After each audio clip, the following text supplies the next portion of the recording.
Assalamualaikum warahmatullahi wabarakatuh. Saya Sela Syafrina, NPM 1811070019, kelas F dari jurusan PIAUD semester 4 UIN Raden Intan Lampung. Di sini saya akan menjelaskan materi-materi yang berisi tentang pendidikan fisik motorik anak usia dini. Materi yang pertama berisikan tentang pengertian hakikat, tujuan dan manfaat metodologi perkembangan fisik motorik pada anak usia dini, kemudian perbedaan fisik dan motorik, dan yang terakhir perkembangan motorik halus dan kasar. Yang pertama yaitu hakikat. Hakikat adalah kalimat atau ungkapan yang digunakan untuk menunjukkan makna yang sebenarnya atau makna yang paling dasar dari sesuatu seperti benda, kondisi, atau pemikiran. Adapun tujuan dari program pengembangan fisik motorik yaitu untuk memperkenalkan dan melatih gerakan kasar dan halus, meningkatkan kemampuan mengelola, mengontrol gerakan tubuh dan koordinasi, serta meningkatkan keterampilan tubuh dan cara hidup sehat, sehingga dapat menunjang pertumbuhan jasmani yang sehat, kuat, dan terampil. Perbedaan fisik dan motorik yaitu jika fisik berkaitan dengan adanya pertumbuhan dan perubahan yang terjadi pada tubuh seseorang. Perkembangan fisik mudah teramati dengan ditandai adanya perubahan pada bentuk dan ukuran tubuh. Sedangkan motorik itu diartikan sebagai semua gerakan yang mungkin dapat dilakukan oleh seluruh tubuh. Kemudian perkembangan kemampuan motorik kasar dan halus yaitu jika kasar anak sudah mulai menendang, duduk, berdiri, berjalan, berlari, dan naik turun tangga. Sedangkan motorik halus adalah kemampuan yang berhubungan dengan keterampilan fisik yang melibatkan otot kecil dan koordinasi mata dan tangan. Materi yang kedua berisikan tentang teori perkembangan fisik motorik. Yang pertama, teori perkembangan fisik motorik menurut Harlock. Harlock mengatakan bahwa perkembangan motorik adalah perkembangan gerakan jasmania melalui kegiatan pusat syaraf, urat syaraf, dan otot yang terkoordinasi. Adapun tahap-tahap dalam teori perkembangan fisik motorik, yang pertama tahap sensorimotor pada usia 0-24 bulan, yang kedua tahap praoperasional 2-7 tahun, ketiga tahap operasional konkret 7-11 tahun, dan yang terakhir tahap operasional formal mulai umur 11 tahun. Masuk ke materi ketiga tentang peran guru dalam mengembangkan perkembangan fisik motorik dan metode pengembangannya. Peran guru mempunyai peran sentral untuk mengimplementasikan kurikulum yang tersedia.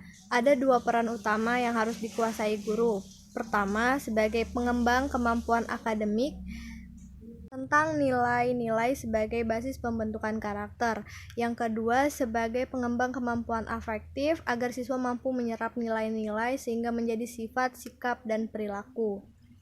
Adapun metode pengembangan motorik.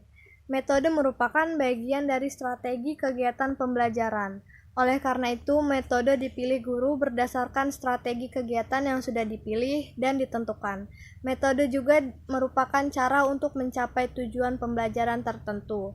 Setiap guru akan menggunakan metode sesuai dengan gaya melaksanakan kegiatannya masing-masing. Metode yang dapat digunakan adalah metode kegiatan yang dapat memacu semua kegiatan motorik yang perlu dikembangkan anak. Seperti untuk kegiatan motorik halus, anak dapat diberikan aktivitas menggambar, melipat, atau membentuk. Sedangkan untuk kegiatan motorik kasar, anak dapat belajar menangkap bola, menendang, meloncat, melompat, dan sebagainya. Materi selanjutnya tentang tahap pertumbuhan dan perkembangan gerak serta karakteristiknya. Karakteristik perkembangan anak usia 0-1 tahun. Yang pertama, mencoba meraih suatu barang, bermain-main dengan tangan, mengamati permainan yang ada dalam genggaman. Kemudian karakteristik perkembangan gerak anak usia 2-3 tahun. Dia akan merangkai manik-manik, mengaduk air di dalam gelas dengan sendok, membuka tutup botol yang berulir atau memutar tutup botol. Kemudian karakteristik perkembangan gerak anak usia 4-5 tahun yaitu menempel, mencoblos kertas dengan pensil atau spidol, dan mengerjakan puzzle. Kemudian materi yang selanjutnya tentang pengertian ruang lingkup dan berat badan. Ruang lingkup adalah batasan banyaknya subjek yang tercakup dalam sebuah masalah. Secara umum memiliki makna batasan. Dalam arti luas, batasan ini bisa dalam bentuk materi, variabel yang diteliti, subjek, atau lokasi. Ruang lingkup bisa diartikan secara lebih khusus pada materi atau hal tertentu. Kemudian berat badan adalah ukuran tubuh dalam sisi beratnya yang sedang ditimbang dalam keadaan berpakaian minimal tanpa perlengkapan apapun. Berat badan diukur dengan alat ukur berat badan dengan satuan kilogram. Dengan mengetahui berat badan seseorang, maka kita akan dapat memperkirakan tingkat kesehatan atau gizi seimbang seseorang. Materi selanjutnya yaitu macam-macam bentuk dan jenis permainan anak untuk perkembangan fisik motorik serta penerapan dan peningkatannya. Yang pertama, pilih mainan yang menekankan koordinasi dan keseimbangan yang membangun kekuatan lengan dan kaki. Yang pertama, mainan yang bisa didorong atau ditarik seperti kereta belanja mainan. Kemudian, mainan yang dapat dinaiki seperti sepeda roda 3 dapat memperkuat tenaga kaki dan membantu meningkatkan keseimbangan si kecil berusia 3-4 tahun. Kemudian, jenis mainan yang mengembangkan keterampilan motorik halus. Pilih mainan yang melibatkan koordinasi tangan dan mata. Mungkin si anak belum tentu begitu mahir dalam menggunakan keterampilan motorik halusnya. Akan tetapi, jenis permainan berikut memberikan latihan mengembangkan keterampilan tersebut. Yang pertama, perlengkapan seni rupa seperti berbagai jenis kertas, krayon, dan pensil berukuran besar. Lalu ada mainan membuat pola seperti papan taktil, papan magnetik, papan pasak, dan papan besar. Adapun mainan balok dari segala jenis materi seperti balok kayu, balok plastik, balok busa, dan balok yang lain. Bermain membuat anak menggunakan kreativitas mereka saat mengembangkan imajinasi, ketangkasan, kekuatan fisik, kognitif, dan emosional. Anak bisa bermain di halaman belakang rumah, area bermain umum, dan tempat yang lainnya. Setiap anak mengembangkan kemampuan motorik pada usia dan tingkat yang berbeda, tapi bermain bisa membantu anak untuk tumbuh, belajar, dan berkembang saat menguasai fase tumbuh. Karena setiap jenis mainan dapat menstimulasi pertumbuhannya dalam tubuh dan otak dengan cara yang berbeda. Sejumlah mainan juga ada yang mengatasi rasa bosan yang kadang dialami oleh anak. Materi yang selanjutnya yaitu tentang permainan kreatif dalam perkembangan fisik motorik anak. Jadi, permainan kreatif akan membantu berbagai aspek perkembangan anak. Salah satunya adalah perkembangan fisik motorik anak.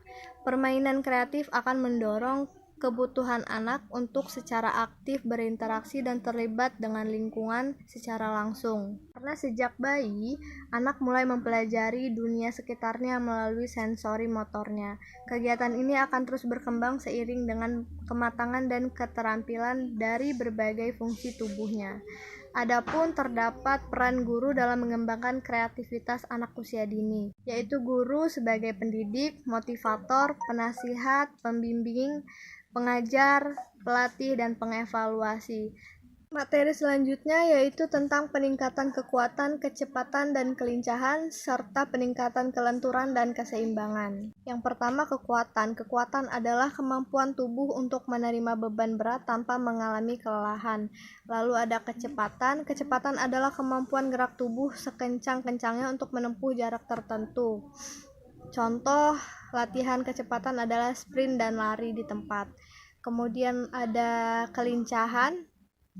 Kelincahan yaitu kemampuan tubuh mengubah arah gerak secara cepat pada suatu waktu tanpa kehilangan keseimbangan. Kemudian ada peningkatan kelenturan dan keseimbangan, di mana kelenturan adalah kemampuan tubuh untuk meregangkan persendian secara maksimal tanpa mengalami cedera. Lalu ada keseimbangan. Keseimbangan adalah kemampuan untuk mempertahankan kesetimbangan tubuh ketika ditempatkan di berbagai posisi.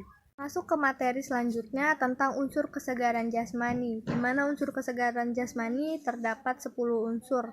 Yang pertama kecepatan, kekuatan, daya tahan, kelenturan, kelincahan, keseimbangan, ketepatan, daya otot, reaksi, dan koordinasi. Yaitu daya tahan atau endurance merupakan kemampuan seseorang menggerakkan seluruh tubuhnya dalam waktu yang cukup lama dan tempo yang berbeda. Adapun Ketepatan atau akurasi. Ketepatan adalah kemampuan tubuh dalam mengendalikan gerakan terhadap sasaran yang ingin dituju. Contohnya seperti memanah. Lalu ada daya otot atau daya ledak. Adalah kemampuan seseorang dalam memaksimalkan kekuatan dalam waktu sesingkat-singkatnya. Contohnya melatih daya ledak otot tungkai dan paha. Lalu ada reaksi atau reaction. Reaksi adalah kemampuan tubuh seseorang dalam menanggapi suatu gerakan, rangsangan, maupun stimulus yang diberikan oleh orang lain. Yang terakhir ada koordinasi, yaitu kemampuan tubuh dalam menyatukan berbagai gerakan tubuh yang tak sama ke dalam satu gerakan yang efektif. Latihan yang dilakukan yaitu memantulkan bola ke dinding kemudian ditangkap kembali. Materi yang terakhir yaitu tentang rancangan program pengembangan fisik motorik.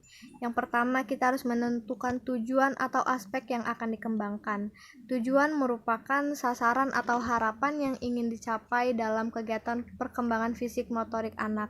Tujuan yang dimaksud adalah kompetensi dasar yang dijabarkan dalam indikator-indikator. Kemudian yang kedua, pemilihan bentuk kegiatan yang akan dilaksanakan. Pemilihan kegiatan harus sesuai dengan tingkat perkembangan anak dan karakteristik anak. Atau hal-hal yang perlu diperhatikan dalam menentukan kegiatan adalah yang pertama, melibatkan seluruh anak untuk dapat berpartisipasi aktif, menyenangkan dan dilakukan melalui bermain. Kemudian pemilihan metode.